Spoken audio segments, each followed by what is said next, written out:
नमस्कार, आप सभी का स्वागत है हमारे इस चैनल पर। तो आज के वीडियो में हम बात करने वाले हैं महाकवि कालिदास के बारे में। तो कालिदास का जीवन परिचय जो है वो बहुत ही आवश्यक है परीक्षा की दृष्टि से, चाहे हिंदी टीजीटी में हो, चाहे संस्कृत टीजीटी में हो, चाहे प्रवक्ता में हो, चाहे एलटी ग्रेड हिंदी में हो। ज़्यादातर जगहों पर कालिदास के जीवन के विषय में कई सारे प्रश्न लगातार आते रहते हैं। तो इस वीडियो के माध्यम से मैं ये कोशिश करूँगा कि एक भी ऐसा प्रश्न आपका ना बचे जो परीक्षा में आए। तो इस वीडियो में मैं सारे प्रश्नों को कवर करने का प्रयास करूँगा। तो चलिए स्टार्ट करते हैं। तो आज हम इस वीडियो में बात करेंगे महाकवि कालिदास की प्रमुख 3 विषयों पर। पहला है जीवन परिचय, दूसरा है कृतियाँ और तीसरा है प्रशस्तियाँ। तो पहले बात करते हैं जीवन परिचय की। तो जीवन परिचय में सबसे पहले जब हम कभी किसी कवि के बारे में बात करते हैं तो बात आती है कि उसका जन्म कब हुआ था, कहाँ हुआ था। तो कालिदास के बारे में कई सारे मत प्रचलित हैं। एक्चुअली कालिदास ने अपने जीवन के विषय में कहीं पर भी किसी भी किताब के अंदर, किसी भी ग्रंथ के अंदर सही से वर्णन नहीं किया है, अपने बारे में कहीं पर भी बताने का प्रयास नहीं किया है। अतः इसके बारे में कई सारे विचार लोगों में हैं, कई सारे मतभेद भी हैं, सबके अलग-अलग विचार हैं। तो किसका क्या विचार है हम यहाँ पर प्रमुख बिंदुओं के माध्यम से समझेंगे। तो पहला जो विचार है वो भारतीय विद्वानों का है। पहला जो मत है वो भारतीय विद्वानों का है, जो ये कहते हैं कि भारतीय विद्वान ऐसा मानते हैं कि इनका जन्म ईसा पूर्व प्रथम शताब्दी में हुआ था। कब हुआ था? ईसा पूर्व प्रथम शताब्दी। विक्रम संवत के संस्थापक विक्रमादित्य का समय। तो विक्रम संवत जो हमारी भारतीय संवत है, उसके जो संस्थापक थे राजा विक्रमादित्य, जो कि ईसा पूर्व प्रथम शताब्दी में पैदा हुए थे।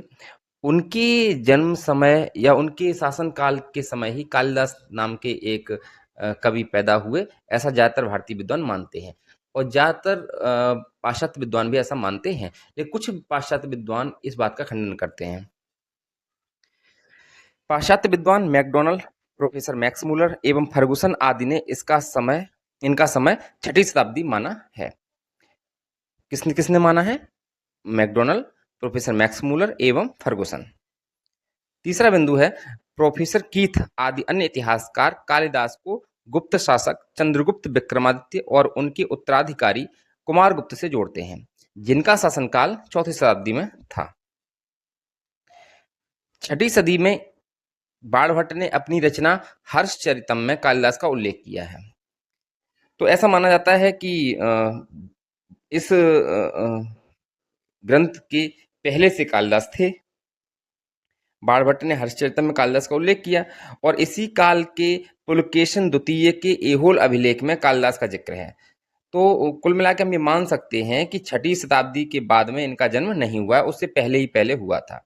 और ज़्यादातर विद्वान इस बात पर सहमत हैं, इस मत पर सहमत हैं कि इनका जन्म ईसा पूर्व प्रथम शताब्दी में ही, जो कि विक्रम संवत के संस्थापक राजा विक्रमादित्य का समय था, उसी समय पर इनका जन्म हुआ था।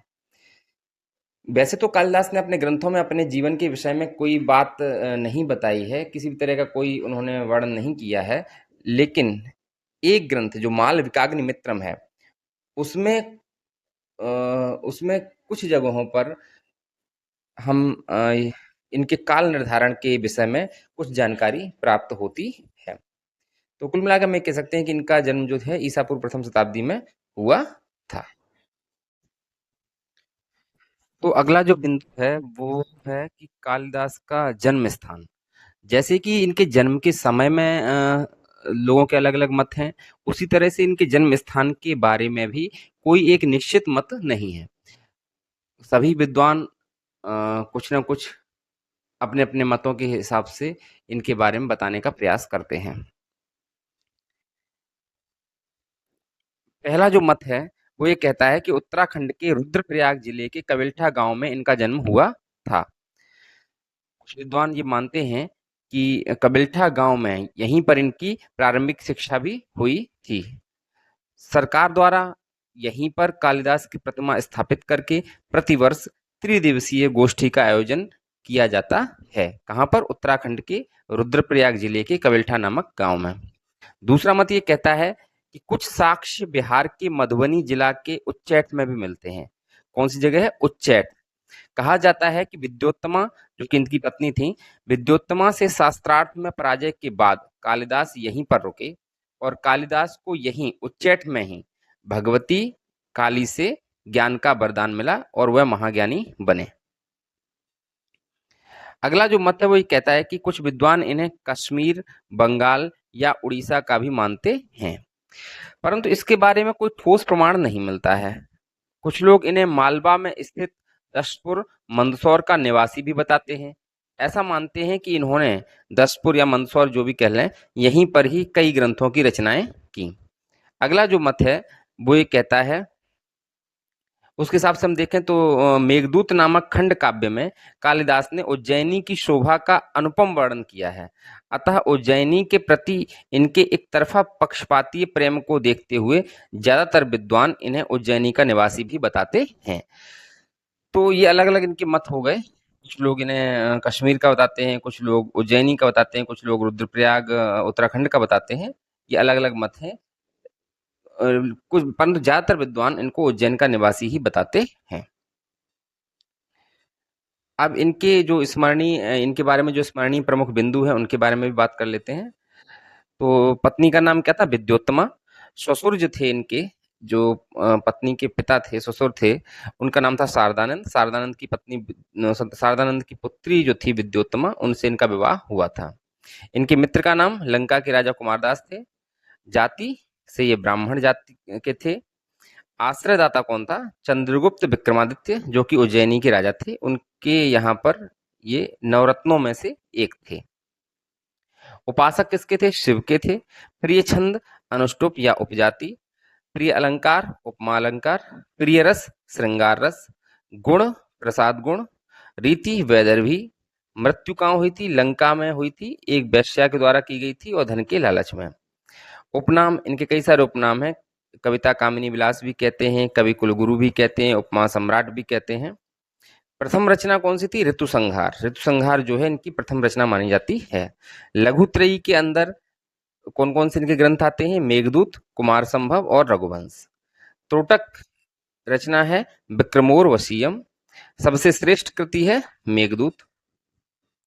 किस शक्ति का प्रयोग इन्होंने अपनी रचनाओं में किया है? व्यंजना का। कविता में क्या मिलता है? द्राक्षापाक। हेरंब कहकर किसे संबोधित किया है? गणेश जी को। इनके प्रतिस्पर्धी कौन थे? दिंगनाग। दिंगनाग की रचना कौन सी थी? कुंदमाला। कालिदास ने किस धातु का प्रयोग अधिक किया है? तो गुप्त धातु का प्रयोग किया है। कुमार संभव की रचना कहाँ हुई है? कबिल्ठा नामक गांव, जो कि हमने पहले ही डिस्कस किया था। उत्तराखंड में रुद्रप्रयाग जिले के कबिल्ठा नामक गांव। कालिदास के काव्यों पर मल्लिनाथ की टीका जो है वो संजीवनी टीका के नाम से जानी जाती है। किस छंद के सिद्धहस्त कवि थे? मंदाक्रांता के। किस विदेशी कवि के साथ तुलना की जाती है इनकी? शेक्सपियर के साथ में। प्रकृति के अत्यधिक प्रेमी एवं कुमार संभव में हिमालय पर्वत का सजीव चित्रण करने वाले ये एकमात्र कवि हैं। अगला बिंदु है कालिदास के नाटकों का मंचन। कालिदास के जो नाटक हैं उनका मंचन सबसे पहले किया था मणिमाधव चक्यार, जो कि एक दक्षिण भारतीय कलाकार थे। उनके द्वारा कालिदास के नाटकों का मंचन प्रारंभ किया गया था, मणिमाधव चक्यार के द्वारा। हिंदी लेखक मोहन राकेश ने कालिदास के जीवन पर एक नाटक लिखा, आषाढ़ का एक दिन। बल्लाल सेन ने इन्हें किसका सभा पंडित माना है? राजा भोज का। डॉक्टर कृष्ण कुमार का लिखा हुआ नाटक इनके ऊपर है अस्थि कश्चिद बागर्थीयम। काव्यों में कितने प्रमुख छंदों का प्रयोग किया है? 6 का। कुछ विद्वानों के मत में कौन सी रचना कालिदास पूरी नहीं कर पाए? कुमार संभव। कुमार संभव के कितने सर्ग तक मल्लिनाथ की टीका प्राप्त होती है? 8 सर्ग तक। अगला जो बिंदु है वो है कृतियां। तो कृतियां जो हैं इनकी प्रमुख कृतियां जो प्राप्त होती हैं, जो मानी जाती हैं, सर्वमान्य जो हैं, वो 7 हैं, जिसमें से 2 महाकाव्य हैं। कुमार संभव 17 सर्ग, रघुवंश 19 सर्ग, और खंड काव्य भी 2 हैं। पहला ऋतु संहार जिसमें कि 6 सर्ग हैं, और दूसरा है मेघदूत जिसमें कि 2 खंड हैं। तीसरा है नाटक पहला है मालविकाग्निमित्रम जिसमें 5 अंक हैं, दूसरा है विक्रमोर्वशीयम जिसमें कि 5 अंक हैं, और तीसरा है अभिज्ञान शाकुंतलम जिसमें कि 7 अंक हैं। इसके अलावा कुछ अन्य विद्वान ये भी मानते हैं कि कुछ और भी किताबें कालिदास के द्वारा कुछ और भी ग्रंथ लिखे गए जो कि निम्नलिखित हैं। उत्तर कालामृतम जो कि ज्योतिष आधारित है, श्रुतबोधम, श्रृंगार तिलकम, श्रृंगार रसासतम, सेतु काव्यम, पुष्पवाण विलासम, श्यामा दंडकम, ज्योतिर्विदाभरणम, गंगा अष्टक, काली स्तोत्र और राक्षस काव्य। ये ग्रंथ भी कुछ विद्वान कहते हैं कि ये इन्होंने ही लिखे थे, कुछ मानते हैं कुछ नहीं मानते हैं, परंतु ऊपर के जो 7 कृतियां हैं, 7 प्रमुख ग्रंथ हैं, वो इनके द्वारा ही लिखे गए हैं, ऐसा ज्यादातर विद्वान मानते हैं। जिसमें से इनकी पत्नी विद्योत्तमा ने जब ये महाकाली से ज्ञान प्राप्त करके घर वापस लौटे तो इन्होंने दरवाजा खटखटाया, और दरवाजा खटखटाने के बाद में इनकी पत्नी ने अंदर से पूछा, अस्ति कश्चित वाग विशेषः, क्या कोई विशेष बात है? तो उसके उन 3 शब्दों के आधार पर इन्होंने 3 ग्रंथों की रचनाएं की, जिसमें अस्ति से अस्त्युत्तरस्याम दिशि देवतात्मा हिमालयो नाम नगाधिराजा से कुमार संभव की रचना करी, और कश्चित से कश्चित कांता विरह गुरुणा स्वाधिकारात् प्रमुक्तः से मेघदूतम की रचना की, और बागर्थ अस्ति कश्चित बाघ विशेषा, तो बाघ से इन्होंने ग्रंथ लिखा रघुवंश। बागर्थाविव संप्रक्तौ बागर्थ प्रतिपत्तये जगतः पितरौ वंदे पार्वती परमेश्वरो। नेक्स्ट चलते हैं। तो इनकी प्रशस्तियां क्या हैं, इनके बारे में जो अनेक विद्वानों ने जो कहा है इनकी प्रशंसा में, वो देख लेते हैं। निर्गतासु न वाक्यस्य कालिदासस्य सूक्तिषु प्रीतिर्मधुर सांद्रासु मंजरीषु विजायते, ये कहा है बाणभट्ट ने अपनी पुस्तक हर्षचरित में। साकूत मधुर कोकिल विलासिनी कंठ कूजित प्राये शिक्षा समये मुदे रत लीला कालिदास उक्ति, ये गोवर्धनाचार्य का कथन है, आर्या सप्तशती में इन्होंने कहा है। भासो हासः कविकुल गुरु कालिदासो विलासः, ये कहा है जयदेव ने प्रसन्न राघव में। लिप्ता मधुद्रवीणासन यस्य निर्विषया गिरः तेनेदम वर्त्म वैदर्भम कालिदासेन शोधितम, दंडी ने कहा है अवंती सुंदरी कथा में। अस्पृष्ट दोषा नलिनीव दृष्टा हारावलीव ग्रथिता गुणोघैः प्रियांकपालीव प्रकाम हद्या न कालिदासादपरस्य वाणी, ये कहा है श्री कृष्ण ने। कालिदासस्य वाणी शुद्धा सुधा, ये कहा है सोढल ने। अमृते नैव संसिक्ताश्चंदने नैव चर्चिताः चंद्रांशुभिर्बोधघ्रष्टाः कालिदासस्य सूक्तयः, ये कहा है जयंत ने न्याय मंजरी में। एकोपि जीयते हंत कालिदासो न केनचित् श्रृंगारे ललितोद्गारे कालिदास त्रयी किमु, ये कहा है राजशेखर ने सूक्ति मुक्तावली में। पुष्पेषु चंपा नगरीषु कांची नदीषु गंगा नृवरेषु रामः नारीषु रंभा पुरुषेषु विष्णु काव्येषु माघः कवि कालिदासा, ये घटकर पर का कथन है। कालिदास कविता नवम वयः, ये कहा है उद्भट ने। काव्येषु नाटकम रम्यम तत्र रम्या शकुंतला तत्रापि चतुर्थोंकः तत्र श्लोक चतुष्टयम, ये अज्ञात, कुछ लोग कहते हैं कि अज्ञात है, किसी ने कहा है पता नहीं है, कुछ लोग कहते हैं मल्लिनाथ का कथन है, निश्चित नहीं है। उपमा कालिदासस्य भारवेरर्थ गौरवम, ये उद्भट का कथन है। पुरा कवीनाम गणना प्रसंगे कनिष्ठकाधिष्ठित कालिदासा, ये मल्लिनाथ का कथन है। सब विजयताम रवि कीर्ति कविताश्रित कालिदास भारवी कीर्ति, ये एहोल शिलालेख पर लिखा हुआ मिलता है कालिदास के बारे में। कालिदास गिरामसारम कालिदासा सरस्वती, मल्लिनाथ का कथन है। सुबसा कालिदासस्य मंदा क्रांता प्रबलगति, ये क्षेमेंद्र का कथन है। मेघे माघे गतम वयः, ये मल्लिनाथ का कथन है। का इह रघुकार्य न रमते, ये किसी आलोचक ने इनके बारे में कहा है। महाकवि कालिदासम वंदे बाग देवता गुरुम, ये हलायुध का कथन है। शाकुंतलम से बिताम, ये गेटे। तो ये थी कालिदास के बारे में अन्य विद्वानों के द्वारा कही हुई कुछ प्रशस्तियां। इस वीडियो के माध्यम से मैंने कोशिश की है कि कालिदास के जीवन पर आधारित जो भी प्रश्न परीक्षा में आ सकते हैं उनको इसमें संकलित किया जाए।